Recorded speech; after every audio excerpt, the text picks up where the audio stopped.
Le président du conseil d'administration de l'Office de gestion du fret multimodal au GFREM, Adolphe Amissi Makutano, a présidé ce mercredi 28 janvier 2026 une réunion extraordinaire du conseil d'administration dans un contexte particulier marqué par la suspension à titre conservatoire du directeur général Kazumba Mayungu William.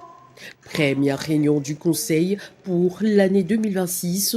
Cette session s'est tenue conformément à l'arrêté ministériel numéro VPM MTVCD et CAB 002-2026 du 23 janvier 2026.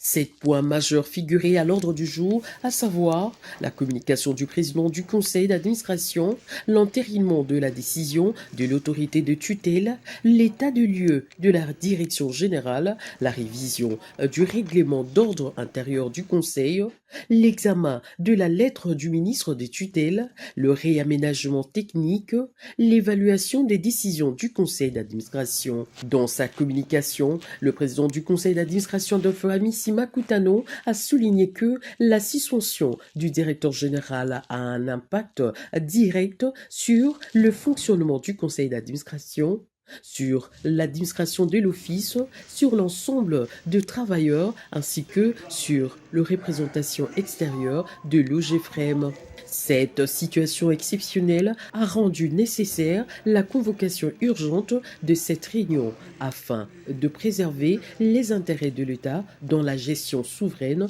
du fret. Cette session est essentiellement pour l'entérinement de la décision de suspension du directeur général,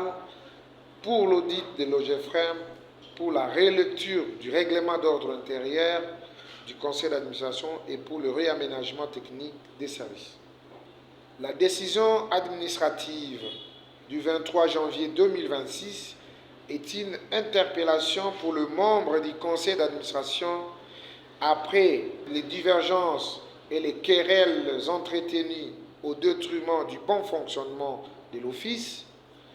l'abondance de résolutions en faveur de la cohésion entre organes, les déclarations de bonnes intentions rattrapées par la malveillance, les reniements de résolutions et les revirements individualistes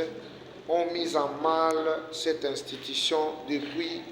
bientôt 4 ans.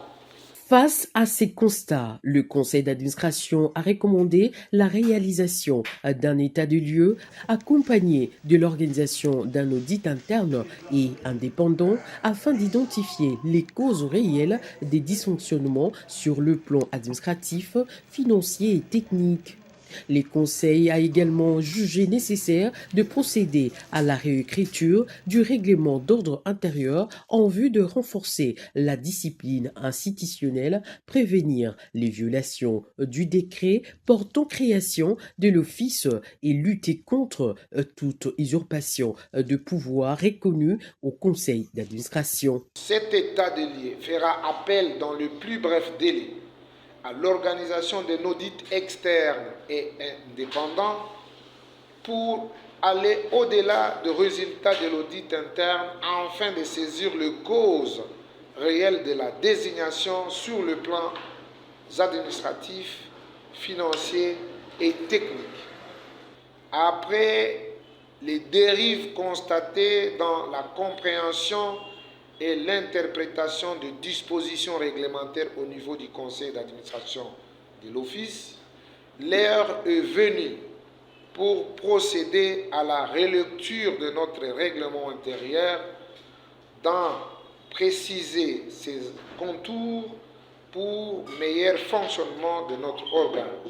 À cet effet, il a insisté sur la nécessité d'éviter les statu quo qualifiés de danger permanent et a annoncé des nouvelles affectations impliquant un mouvement du personnel à tout le niveau stratégique. L'objectif de cette démarche est d'empêcher la dissimulation d'informations, privilégier la compétence, relever les niveaux de production et restaurer les prestiges de l'OGFREM. Signalons que le président du conseil d'administration et tous les autres membres ne jurent que sur le bien-être des agents et cadres de cet office.